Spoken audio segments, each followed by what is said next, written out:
സങ്കീർത്തനം 33 1 മുതൽ 22 വരെയുള്ള വാക്യങ്ങൾ. സൃഷ്ടാവും പരിപാലകനുമായ ദൈവം, നീതിമാന്മാരെ കർത്താവിൽ ആനന്ദിക്കുവിൻ. സ്തോത്രം ആലപിക്കുന്നത് നീതിമാന്മാർക്ക് യുക്തമാണല്ലോ.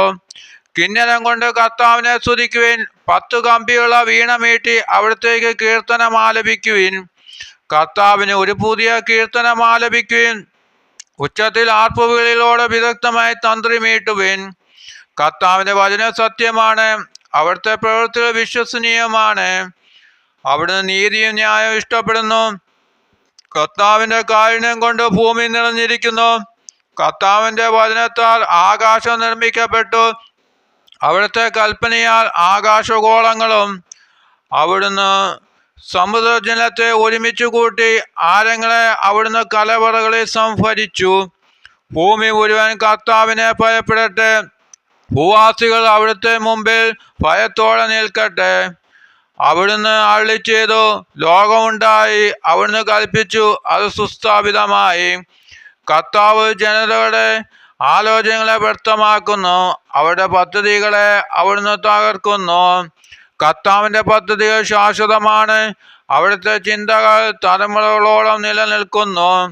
കർത്താവ് ദൈവമായുള്ള ജനവും അവിടുന്ന് തനിക്ക് വേണ്ടി തെരഞ്ഞെടുത്ത ജനതയും ഭാഗ്യമുള്ളവരാണ്. കർത്താവ് സ്വർഗത്തിൽ നിന്ന് താഴേക്ക് നോക്കുന്നു. അവിടുന്ന് എല്ലാ മനുഷ്യരെയും കാണുന്നു. തൻ്റെ സിംഹാസനത്തിൽ നിന്ന് അവിടുന്ന് ഭൂവാസികളെ വീക്ഷിക്കുന്നു. അവരുടെ ഹൃദയങ്ങളെ രൂപപ്പെടുത്തുവിൻ. അവരുടെ പ്രവൃത്തികളെ നിരീക്ഷിക്കുന്നു. സൈന്യബാഹുല്യം കൊണ്ട് രാജാവ് രക്ഷ നേടുന്നില്ല. കരുത്തുകൊണ്ട് മാത്രം യോദ്ധാവ് മോചിതനാകുന്നില്ല. പടക്കുതിരയെ കൊണ്ട് ജയിക്കാമെന്ന ആശ വ്യർത്ഥമാണ്.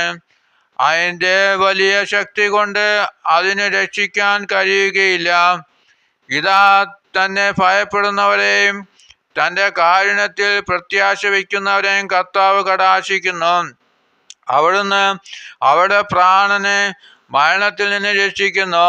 ക്ഷാമത്തിൽ അവരുടെ ജീവൻ നിലനിൽക്കുന്നു.